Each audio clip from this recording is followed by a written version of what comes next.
Planning in video games exists in many forms.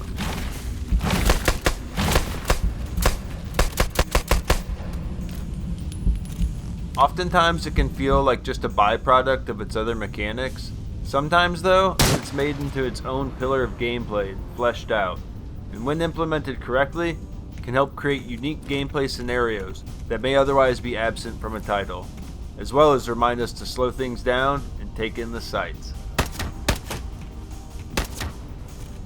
Into the Radius 2 by CM Immersive takes that concept of involving planning as part of the gameplay loop and gives it the full treatment.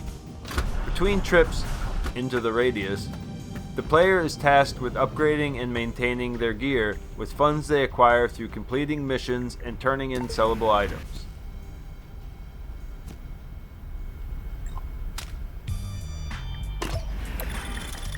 With those funds, the player is expected to balance managing finer tasks such as making sure they have the ammo, food, and medical supplies they need for their next excursion, replacing the WD-40 and toothbrushes they use to keep their weapon parts clean to prevent jamming, as well as replacing weakened helmets and armor plates to keep the damage intake to a minimum.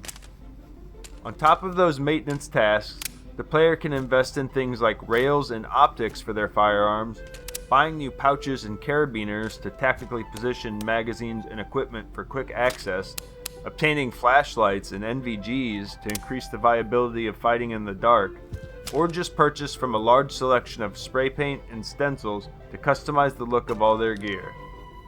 With so many avenues for the player to spend hard-earned credits, they will be often left with having to make a plan on how to best spend their funds.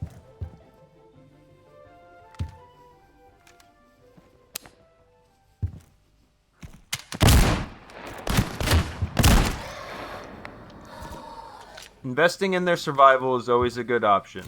If not for no other reason, then at least it allows them to make their way into these wonderfully weird handcrafted zones. The added security of a good plan gives them time to enjoy finding strange things like this.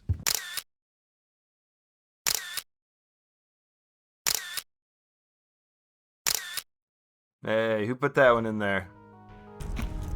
In my previous Talking Points video, I drew comparisons between Into the Radius 2's predecessor and Death Stranding for the way they enable player expression through their design choices. I would be remiss if I didn't now draw comparisons between their sequels for their similar use of planning as a mechanic. Like Into the Radius 2, Death Stranding 2 has these very deliberate phases where planning is at the forefront. That moment being after the player turns in their current delivery and plans their next. That moment when they decide where to head next, what to take with them, and if what they do take is in well enough condition to survive the dangers of the course they plot ahead. The types of locations Death Stranding 2 asks the player to deliver to are also quite the sights to see, and it's worth detouring to get the best view possible on your way there. Every direction you turn feels like you're looking at a painting. It really is remarkable.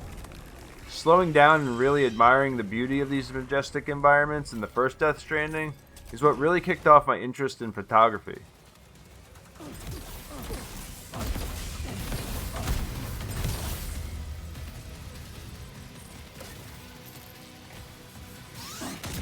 Doing the same in the sequel, instead of rushing off to get points, has allowed me to take in picturesque sights like these.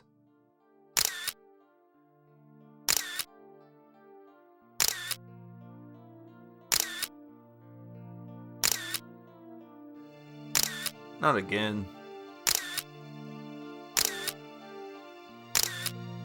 Some may see the moment spent planning as a chore, but I'm here to say to you it's a treat. The planning phase allows you to relax your reflexes and spend more time thinking on the deeper implications of your decisions. Carrying that kind of mentality forward into a mission and finding when it's time to execute you've helped or even saved yourself by thinking ahead feels greatly rewarding. It's not an immediate payoff, but oh boy does it hit when the time comes and you know you have just the right tool for the job.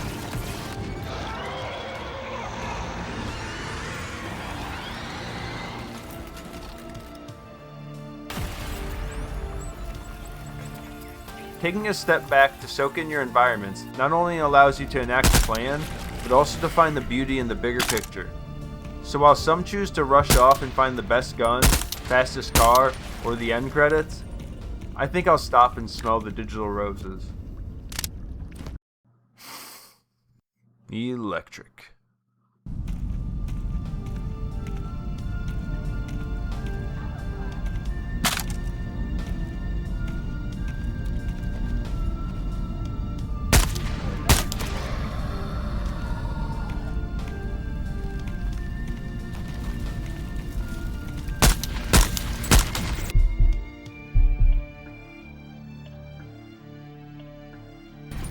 Ah! Scared the shit out of me.